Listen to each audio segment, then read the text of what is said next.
wala na. Malakas yan. Nakita po namin si Big Bad Wolf kinabahan po kami talaga. Wala na po ako kinabahan. Kasi po yung dala niya, yung parang malakas din po yun Patay. Si Angela minabuting kausapin ng kaibigang si Yen tungkol sa naging tampuhan nila ni Shoichi. Kamusta kayo ni Shoichi? Okay. Ano okay?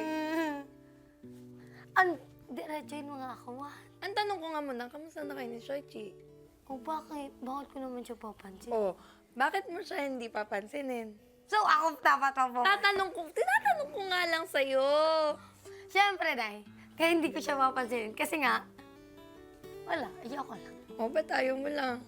Alam mo kasi, ilang beses ko na kasi siyang pinagbigyan. Ayoko nang pilitin yung sarili ko sa taong ayaw naman na makipag-friend.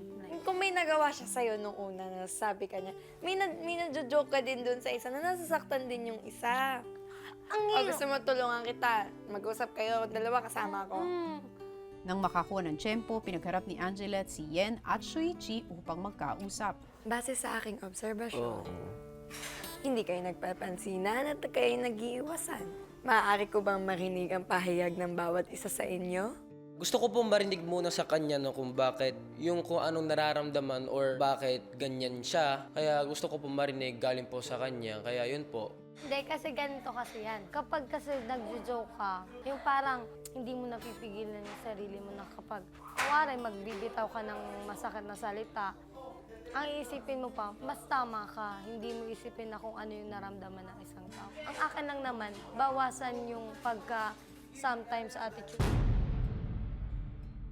Una, hindi din ako lumaki dito at nahihirapan din ako ma-adjust dito. Katulad na sinabi mo ngayon na parang pag sinojok mo ko, nagagalit ako. Hindi ako nagagalit. Hindi ako nagagalit. Mali yun. Mali ang iniisip mo dahil sa umpisa pa lang, katulad na sinabi ko dito kay Angela, lahat gusto ko din maging friends at ayoko din na ng away. Kung may problema o may tampuhan, gusto ko pag-usapan. Alam mo ba, takot kasi ako sa'yo. Natatakot na ako kasi nga, Sa kanila kasi, bago pa siya pagalitan, inuunahan niya na.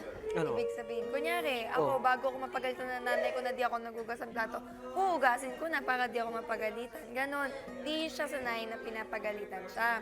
Kaya nung time na nabibigyan mo siya ng masakit na salita, doon siya nasaktan, tsaka natakot na siya kausapin ka. Pasensya ka na, so sorry din ulit. Kasi ang gusto ko lang naman, yung maayos lang tayo at walang problema at sobrang krill na. magsasorry din ako. Pinangunahan ko agad yung takot ko. Thank you kasi syempre, binigyan mo ako ng time para makapag-usap tayo, para malinaw. Okay. Oo. Tayo ka. Ano yun? Sige. Paglubog ng araw ay ibinigay na ang hudyat ng paparating na Big Bad Wolf. Hindi na. Siyempre, miniso yan. Gaganon-ganon sa pintuan. Alam, feeling ko dyan.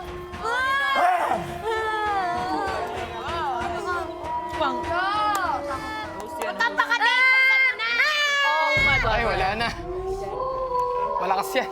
Nakita po namin si Big Bad Wolf kinabahan po kami talaga. Wala na po ako kinabahan. Kasi po yung dala niya, yung parang malakas din po yun Patay. Hi. Yeah. Pero wala yan, sira. Sira. Para sa laser!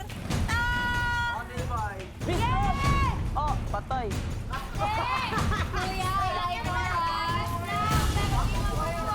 Tama na! Sobrang lakas, talagang mapuwersa po talaga yung yung tubig po. Doon, nag-worry na po talaga kami na. Rumes ba? All throughout when I was watching the Big Bad Wolf just destroy the house, I was actually nahihinayang seeing it destroy just like that. Pero pa!